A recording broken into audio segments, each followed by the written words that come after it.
So welcome back to the shop. Today we're going to have a quick project, and this project is basically going to be speed handle for my shaper. The shaper uses 3/8 square drive, which as you can see I've already filed one in there. I'm going to file the second one, and I'm going to try my hand at making a speed handle out of this piece of steel that I have. It's not the straightest, it's not the best thing around, but this is what we're gonna do. So with that said, on with the show.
Time to cut this.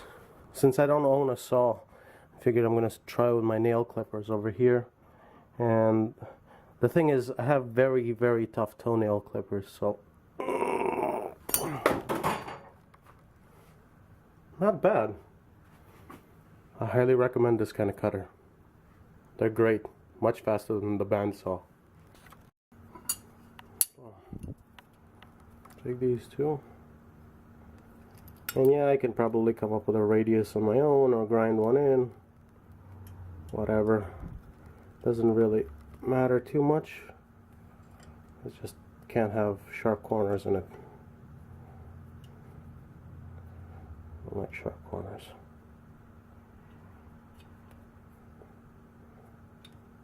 Oh.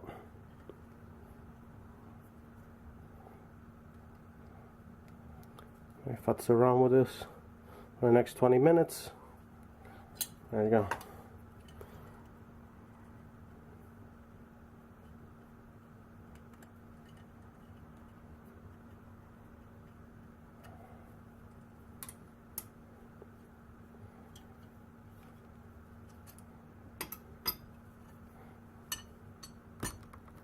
There you go.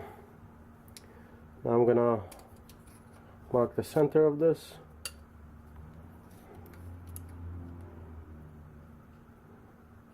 About 1 inch wide, so 500.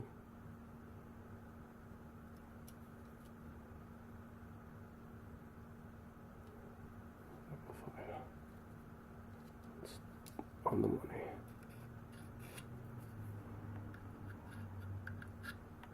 I'm fully aware a lot of people don't like using these types of calipers for scribing, and I don't blame you, but these are cheapies that I bought exactly for this purpose. These are the calipers that sit in my lathe and they just scribe things all day. Time to center punch, pilot hole, and then on and on.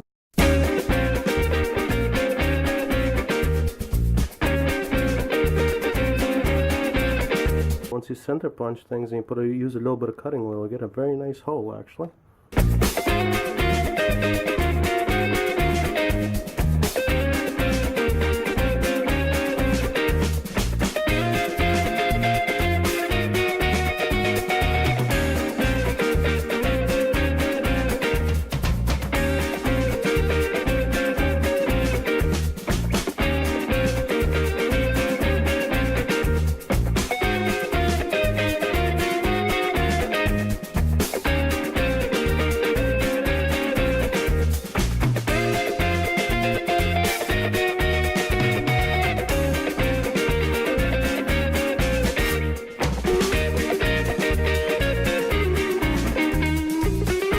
I guess you guys thought you'd escaped the 3D printer this time around, but not to be. That's the handle. It's gonna print out in about an hour.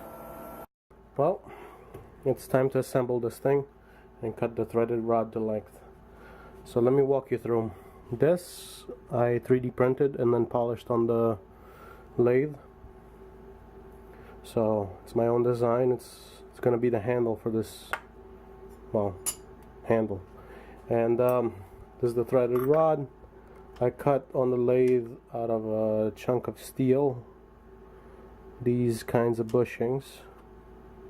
They fit tightly around the thread, so it'll give it a nicer feel, as well as a bit more wear resistance. So it's not plastic on steel, it's steel on steel. And the way this is designed is there's a recess here and there's a recess there as well. So this part literally fits in there, this part fits in here. Threaded rod comes through, locking nut, this threads into the handle, and then after that we cut this to length. But before we do any of that, I want to glue this, and this is the reason why we have this piece of wood here. I don't want to stain my surface plate.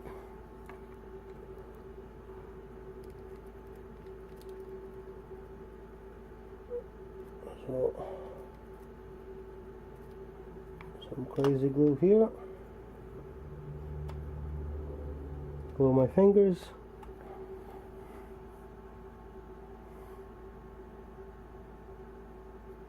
That's one bushing. Next one over. What I did was, after I made these on the lathe, I actually washed them and degreased them. So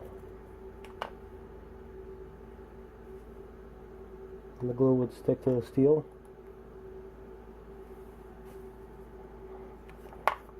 Oops. I'm turning to be all fingers now.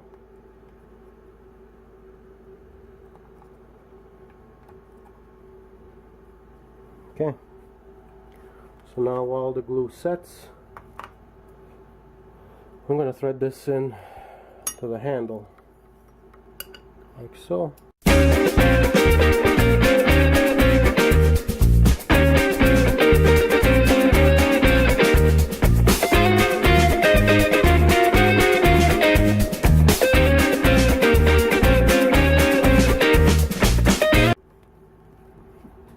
It's amazing what a drop of oil will do to something like this.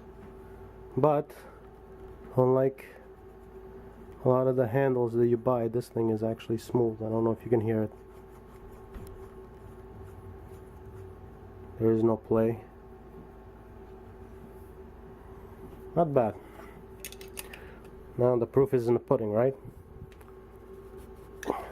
Let's see how it looks on the shaper. Well,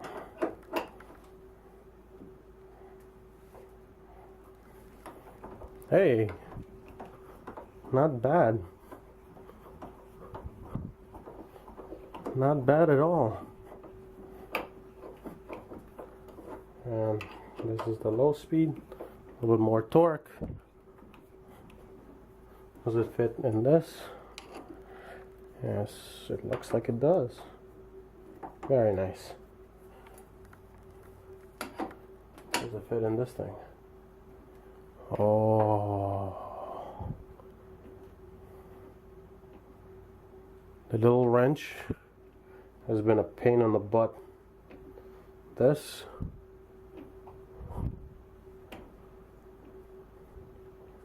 not bad. Before anybody comments, no, I didn't break the gearbox. I put it in neutral.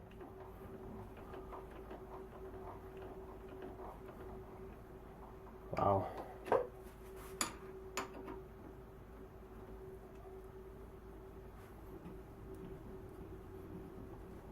Box comes up and the box goes down.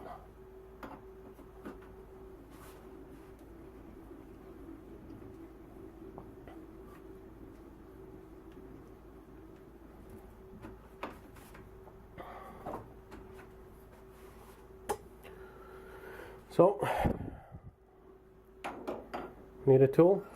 Make a tool. Shaper. Got the handle done. Not a bad design. Alright, subscribe and comment. Later.